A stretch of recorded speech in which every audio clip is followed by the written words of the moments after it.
y'all. Welcome back to Southern Nerds. This is Sierra. Today we're going to start a brand new series. It's going to be called Top 10 Favorite or whatever. Um, Top 10 of whatever fandom we want to talk about. So, today I'm going to be talking about Top 10 book moments I wish were in the Harry Potter movies. This is my list, my opinion. I am not basing this off of anybody else. All right. Number 10. Goblet of Fire, third task, maze. Now, I don't know if a lot of y'all read the books, but Goblet of Fire was one of the hardest books for me to read. So, whenever I got to third task and um Harry started going through it and everything, it's nothing like it is in the movie. Um, in the book, there was Blasted Scroots, there was Boggarts, there was a Sphinx that you had to answer a riddle for. And behind the Sphinx, apparently, if I'm remembering correctly, probably not, was the cup. The Triwizard Cup, sorry. So, I wish that was in the movies. Now, if they make a series eventually, I'm hoping they put all of these stuff in the movie in there. But this is just my opinion. So, number 9, Colin Creevey. Now, if you remember from Chamber of Secrets, Colin Creevey was introduced, the kid with the flashing camera that always took Harry's picture. Now, after Chamber of Secrets, he literally disappeared. He's still in the books, all the way up until Deathly Hallows. Now, spoiler alert, he dies in the Deathly Hallows. So, I'm sorry if you haven't read the books, but he is a death that happens in the Battle of Hogwarts. And he is one of the only deaths that they did not include in the movies. And I find that so weird that they did not include it at all. It's so weird. They included Cedric Diggory, Sirius Black, Dumbledore, Tonks and Remus Lupin. They included Severus Snape. They included Fred, Bellatrix, Voldemort, all of those characters, and a lot more. Oh, Lavender Brown. They included her, but they didn't include Colin Creevey. And I feel so bad for them not including him in that. I mean, I know he was only a year younger than Harry. So, I mean, it sucks that anyone died in the Battle of Hogwarts, but for him to be the only person that got left out of that memorial is heartbreaking. I'm gonna end it at that. Alright, number 8. Hetzibah Smith's memory. Now, what I'm talking about is in Half-Blood Prince, and whenever Harry has the lessons with Dumbledore, whenever they go into memories that he's collected from Voldemort, or whatever, learning about Voldemort, should I say. And there is a memory where, right after Voldemort got a job at Borgin and Burke's, that he went and visited Borgin's, which was the owner of Borgin Burke's, Mr. Borgin's most valued customer that he would buy stuff from. And he had these two, say, artifacts that Mr. Borgin wanted Voldemort to get from her. And the two artifacts that she had was Hufflepuff's cup and the Slytherin locket. And if you all know, those are Horcruxes. So he found out that that she had those, and so I don't know how he did it, but he blamed it on. He ended up killing Hepzibah Smith in this memory, and made her house elf Hokey or Pokey or I think it's Hokey believe that she poisoned Hepzibah Smith when really she didn't. So there's that. I wish that was in the movies. Number 7. The potions section in the tasks, if you would say, to get to the Sorcerer's Stone. Now, in Sorcerer's Stone, there is, I think, one, two, three. In the movie, there's 3 different tasks that you have to go through to get to the Sorcerer's Stone. I'm from America, so I call it Sorcerer's Stone. Um, but in the book, there is 4. There's the Devil's Snare, which is they all represent different professors. So Devil's Snare, which is Professor Sprout, which is herbology. The Flying Keys, which I think is I can never figure out if it's Flitwick or McGonagall. So if you know, tell me in the comments below. But the Flying Keys and the Wizard's chests represent either McGonagall or Flitwick. I'm not sure which one. And then there's the potion section, which it gives a you go into this room, and when I read this, I was so excited to watch this in the movie. It has a table in the middle of this big empty room, and um, of course it's not empty. There's a table in it, but it has 7 vials of potion on this table, and they're like all different colors. And it gives you this riddle that you have to solve. One of them will, 3 of them will do nothing. One will take you back to the wizard's chest, and one will take you forward to the sorcerer's stone, and then one would kill you. And Hermione figured it out, of course, as she always does, and um, she took the one to go back to Ron, and Harry took the one to go back, or to go forward to the Sorcerer's Stone. And that's what happened in the book. I wish that was in the movies because that was amazing. That was like the first thing that's like, oh my gosh, these characters could actually die from taking a potion. So it was like an amp up. Okay, on to number 6. The Weasleys family picking up Harry in the Goblet of Fire. Now, in the movie of Goblet of Fire, there it begins with the Riddle house and everything. We all know that. But whenever you first see Harry, he's already at the Burrow with the Weasleys. But in the book, he starts off at Privet Drive with the Dursleys. And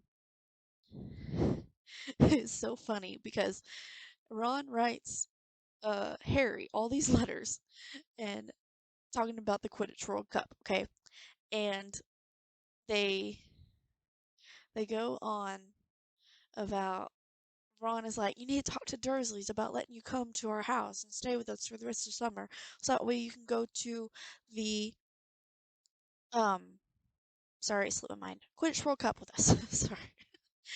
Um and he's like, we're gonna pick you up this day, this time, and everything.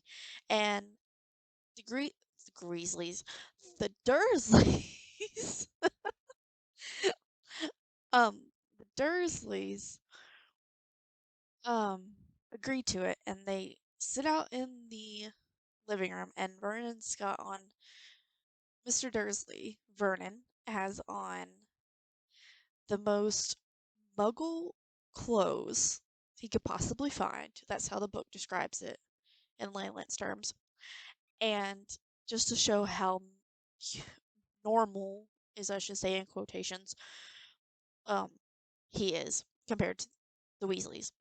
And he expects them to show up in a car.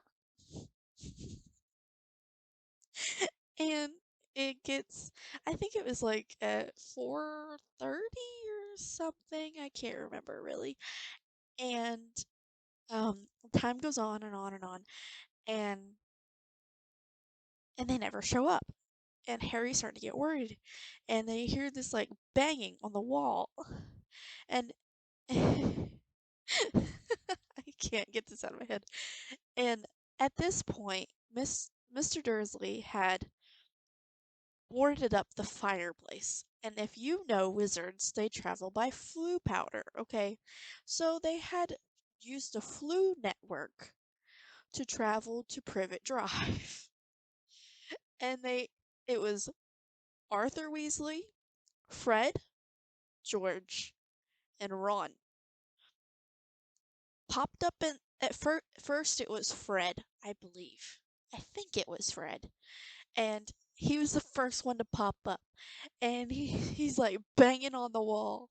It's bricked up, I think, or it's boarded off. I can't remember.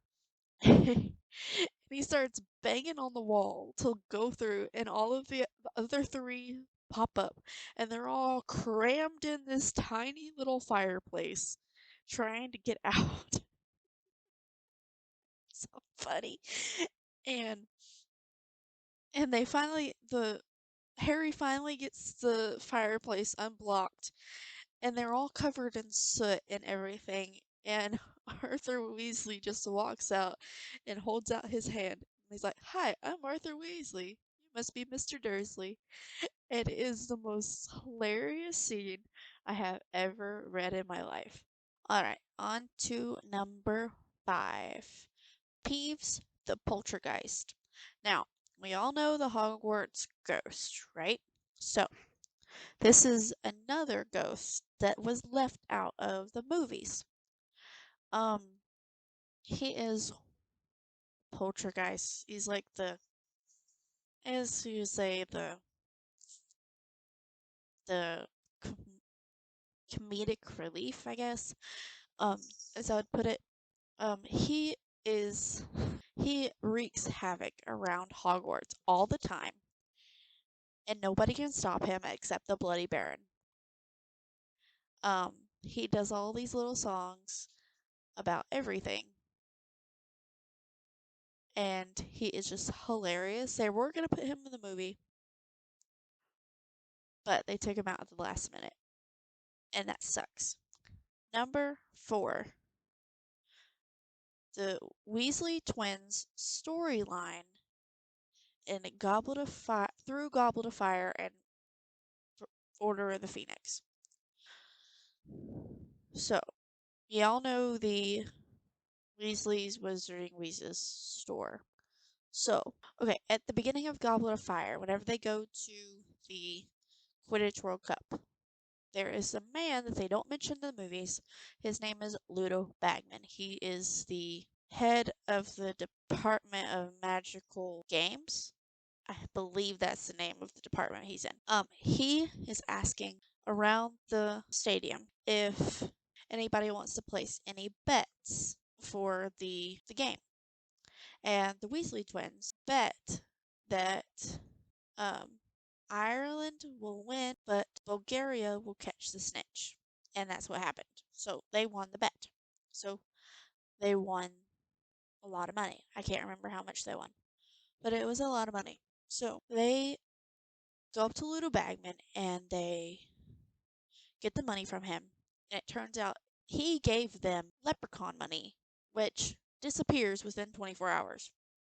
Which it just disappears in general. I don't know how long it takes to disappear, but it disappears. So he conned them. He tricked them into whatever because he didn't have the money. So throughout Goblet of Fire and I almost said Prisoner of Azkaban, Goblet of Fire, and Order of the Phoenix, Fred and George send letter blackmailing Ludo Bagman until he gives them their winnings. Now, at the end of Goblet of Fire, we all know that Harry wins the tournament and everything. He doesn't want to keep the money. He tries to give it to Amos Diggory, and he won't take it. So, he still doesn't want to keep it. So, he does the next best thing, which was his second choice, was to give it to Fred and George to start their joke shop. Because they've always wanted to do that and they've never had the money. That's how they ended up with the money to create Weasley's Wizarding Wheezes. That's how they got the shop in Diagon Alley. That's how they did all the experiments and stuff. Now, there's another thing that I'll talk about in the honor mail mentions that there's two other things that has to do with the Weasley twins in the honor mail mention. On to number 3, more Dobby slash Hogwarts kitchens. Now, in the movies, we see Dobby in Chamber of Secrets, and we see Dobby in Deathly Hallows Part 1. Now, in the books, he is throughout that whole storyline. He's in every single book, maybe except for Prisoner of Azkaban. But he is in every single book. So, not only did he do all that in Chamber of Secrets, in Goblet of Fire, he is the one, well, in the movie Goblet of Fire, Neville is the one to give Harry the gillyweed. In the book, Neville still tells Harry about the gillyweed, but he doesn't steal it. Dobby steals it for Harry and gives it to Harry while he's in his bed. And then in Goblet of Fire 2, um, they go down to the Hogwarts kitchens, which I I believe I can't remember which books it's in for the life of me, but Hermione begins this organization, which is SPEW. It is the Society of Promotion of Elfish Welfare. I think that's what it's called. And in this thing, she is trying to free all the house elves she can. So she plants all these hats, socks. She knits all these sweaters, scarves, and puts them in secret places in order for the house elves to find them and, end quote, be set free, which they do not want to. So they refuse to clean Gryffindor Tower. And the only one that will clean Gryffindor Tower is Dobby. And so that's when Dobby gives Harry the gillyweed, is whenever he's cleaning the tower by himself with all of the clothes that Hermione knitted on him. He has like 5 shirts, 10 hats, 15 socks on. Crazy. Um, but they also go down into the kitchens as well, as I was saying earlier, and they show these it's the same size, is right below the Great Hall and right beside the Hufflepuff common room. So all you Hufflepuffs are right next to the kitchen, so y'all get a lot of food. So, um, whenever you enter, it says this. It's the same size as the Great Hall, and it's right below it. And there's identical tables, house tables, and the headmaster's table in here. And that's how they get the food to go up in the Great Hall magically. The house elves set out all of the food on these tables, snap their fingers, and it's upstairs in the Great Hall. That's how it appears out of nowhere. It's crazy. And a lot of people don't know about that. And I, for one, wish they would have kind of talked about it at least. It's like, oh, the house elves are downstairs and they magically bring the food up here with a snap of their fingers. But no, they don't say anything. And They don't even mention house elves in Hogwarts being at Hogwarts at all. They own like 150 of them. Also, in Order of the Phoenix, again, Dobby is replaced by Neville in the book, or in the movie, sorry. Neville is the one to find the Room of Requirements. In the book, Dobby finds it. And then I don't I don't think he's in Half Blood Prince. I don't think. And then we all know what happens in part 1. I don't want to even want to talk about it.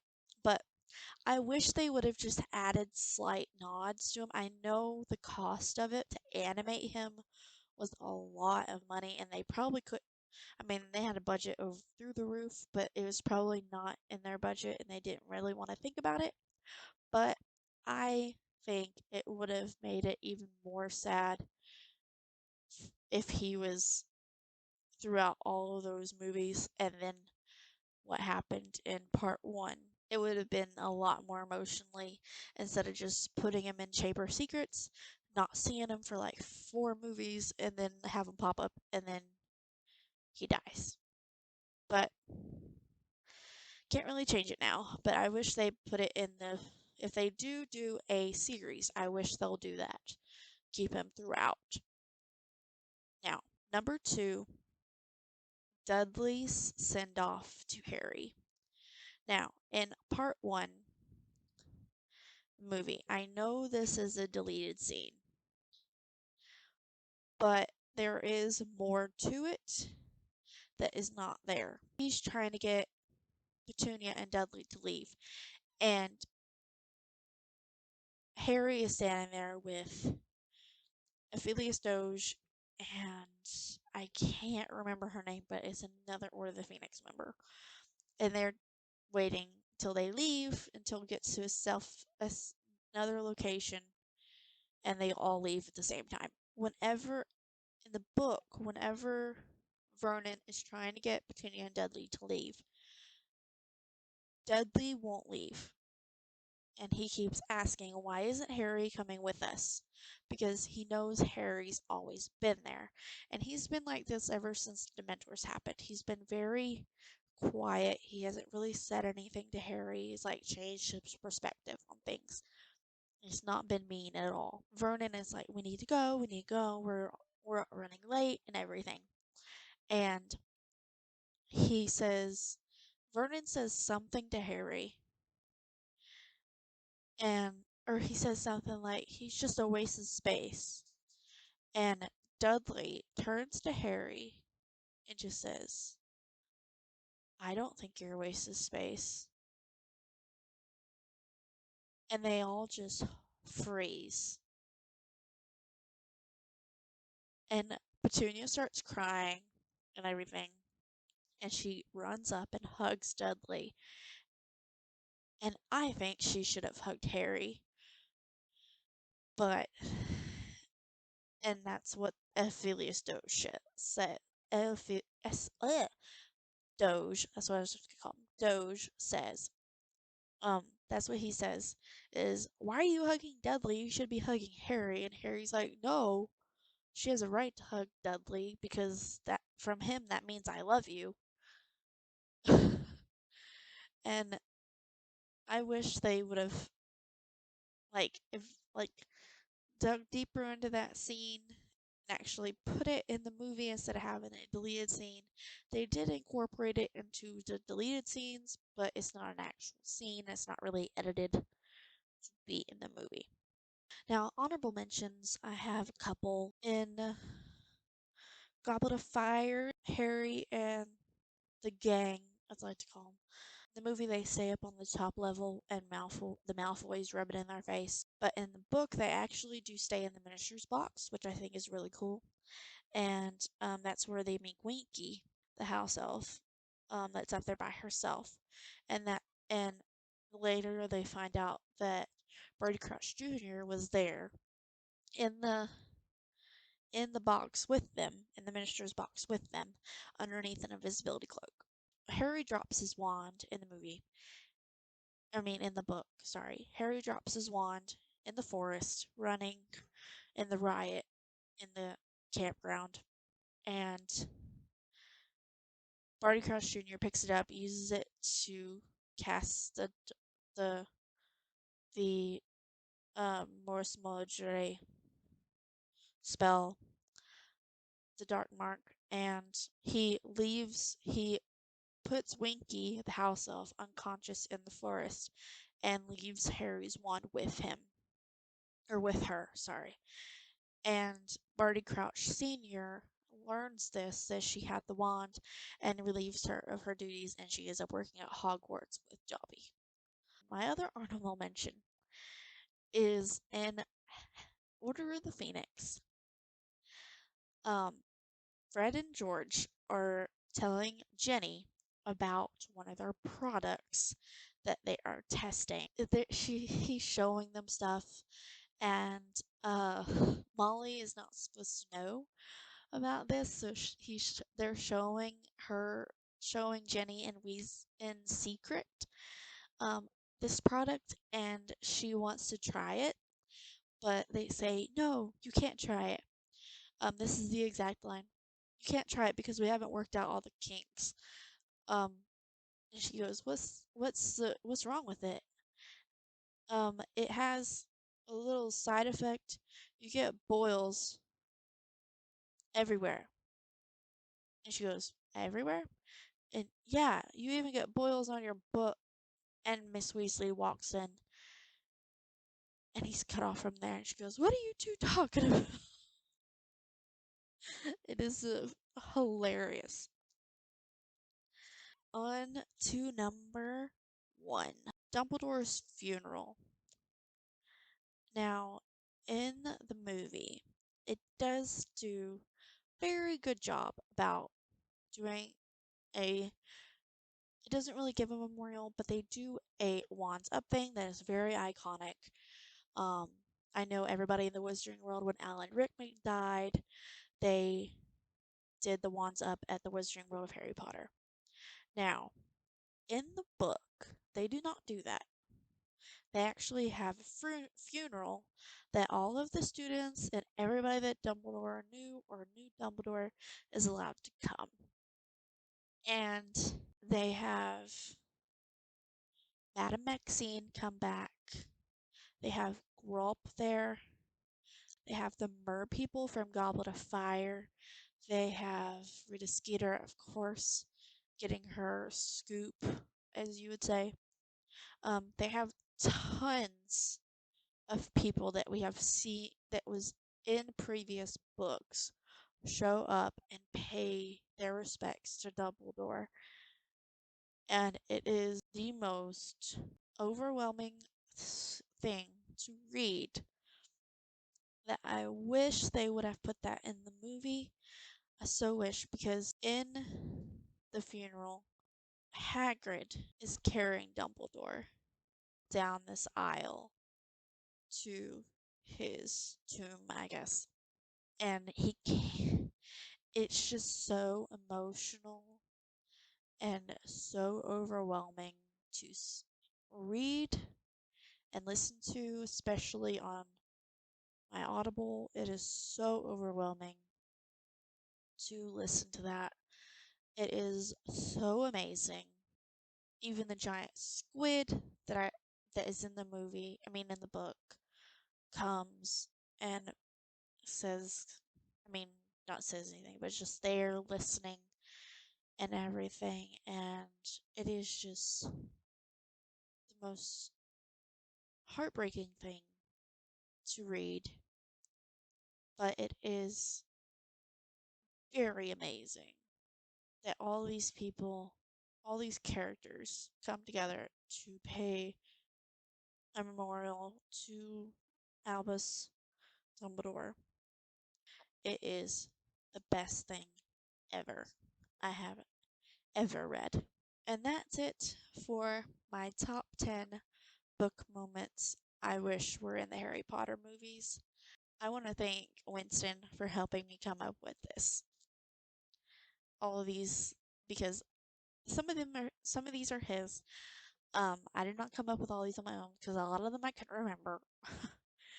But Um, I want to thank all of y'all for all the support that y'all give us, and please subscribe to Southern Nerds and give us a like, comment, and hit that notification bell. And I'll see y'all in the next episode.